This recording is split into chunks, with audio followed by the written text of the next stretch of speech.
Assalamualaikum warahmatullahi wabarakatuh. Perkenalkan nama saya Juwita Samperuru dengan NIM 20220009 sebagai koordinator kelompok dengan dua anggota yaitu Andini dengan NIM 20220053 dan Muhammad Rizal Agil Ayubi dengan NIM 21220015. Di sini kami akan mempresentasikan pengukuran tingkat kepuasan pengguna Learning Management System atau biasa disebut dengan LMS menggunakan kerangka COVID-5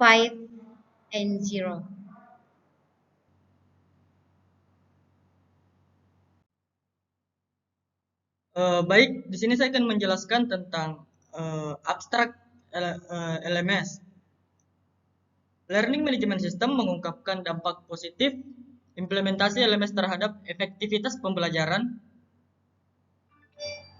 dan manajemen pendidikan melalui survei dan analisis dokumen. Hasil penelitian menyoroti keberhasilan LMS dalam memberikan akses fleksibel terhadap materi pembelajaran, pemantauan kemajuan mahasiswa, dan kolaborasi dengan dosen. Pembahasan hasil penelitian mengaitkan aktivitas LMS dengan prinsip-prinsip COVID-5, sementara tantangan seperti keamanan data dan kebutuhan pelatihan staf. Pendidikan perlu diatasi. Kesimpulan penelitian memberikan rekomendasi untuk penguasaan keamanan data, meningkatkan pelatihan staf, dan pemantauan kinerja LMS sesuai prinsip-prinsip COVID-5, memberikan pandangan berharga untuk mengembangkan dan pengelolaan LMS yang lebih efektif dalam konteks pendidikan. Adapun pendahuluan, pendidikan merupakan salah satu bidang yang terus mengalami perkembangan seiring dengan kemajuan teknologi. Dalam era digital ini, penggunaan teknologi informasi dan komunikasi telah membawa dampak signifikan terhadap metode pembelajaran. Salah satu inovasi yang muncul sebagai solusi untuk mengoptimalkan proses pembelajaran adalah penggunaan Learning Management System atau LMS, sistem manajemen pembelajaran.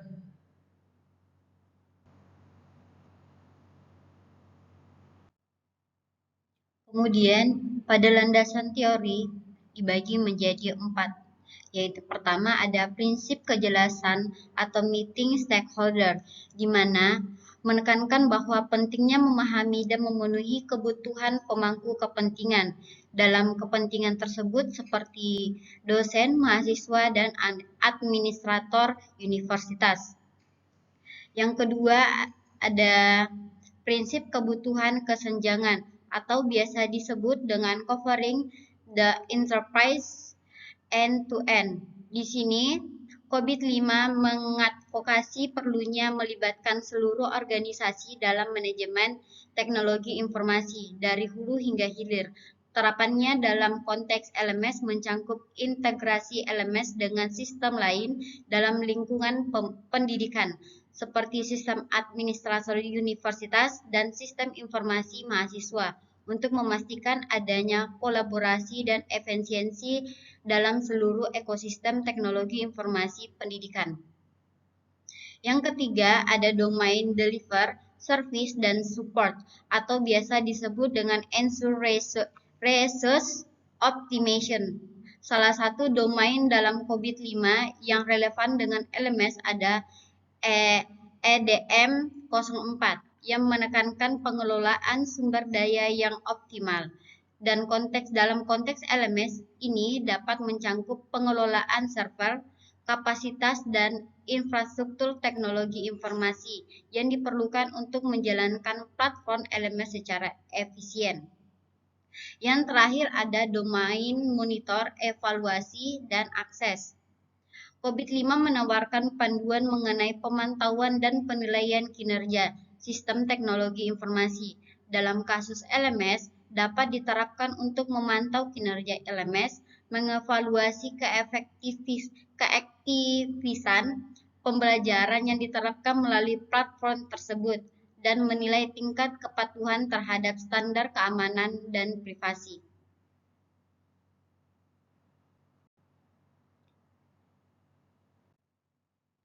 Kemudian, pada Learning Management System atau disebut LMS, Ada beberapa yang akan kita bahas. Yang pertama ada definisi dan tujuan, ada fungsi utama, ada keuntungan, ada integrasi teknologi, dan tantangan dan keamanan. Yang pertama di sini ada definisi dan tujuan. LMS adalah platform perangkat lunak yang dirancang untuk menyelenggarakan, mengelola, dan mendukung kegiatan pembelajaran. Tujuannya adalah untuk memberikan akses yang mudah, mengelola konten pembelajaran, dan memfasilitasi interaksi antara peserta didik dan pengajar, serta melacak kemajuan pembelajaran. Kemudian, fungsi utama. LMS menyediakan fungsi-fungsi seperti manajemen materi pembelajaran, pelacakan kemajuan mahasiswa, penyelenggaraan ujian dan tugas, serta fasilitasi kolaborasi antara mahasiswa dan dosen melalui platform atau fitur kolaborasi lainnya. Kemudian, keuntungan. LMS memberikan keuntungan berupa fleksibilitas dalam akses materi pembelajaran, efisiensi dalam manajemen tugas dan evaluasi pembelajaran, dan personalisasi dan kemampuan untuk memonitor dan melacak kemajuan secara real time. Kemudian ada integrasi teknologi. LMS sering kali terintegrasi dengan teknologi lain seperti sistem manajemen mahasiswa, sistem administrasi universitas, dan alat kolaborasi online. Integrasi ini memastikan bahwa LMS dapat berfungsi sebagai bagian yang berkoordinasi dan dari infrastruktur teknologi informasi pendidikan. Dan yang terakhir ada tantangan dan keamanan. Tantangan yang mungkin dihadapi dalam penerapan LMS termasuk keamanan data, manajemen kapasitas server, dan pelatihan staf pendidik untuk menggunakan platform tersebut secara efisien. Nah, selanjutnya di sini ada metode penelitian. Di sini ada metode penelitian ada 3 poin. Yang pertama itu pengumpulan literatur, yang kedua itu pengumpulan data, dan yang ketiga itu hasil penelitian. Dan di sini ada slide terakhir kesimpulan.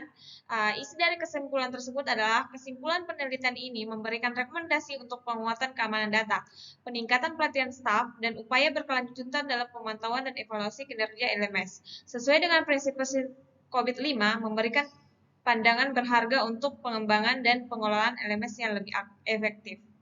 Nah, sekian dari presentasi dari kelompok kami. Lebih dan kurangnya mohon dimaafkan. Wabillahi taufiq wal hidayah. Wassalamualaikum warahmatullahi wabarakatuh.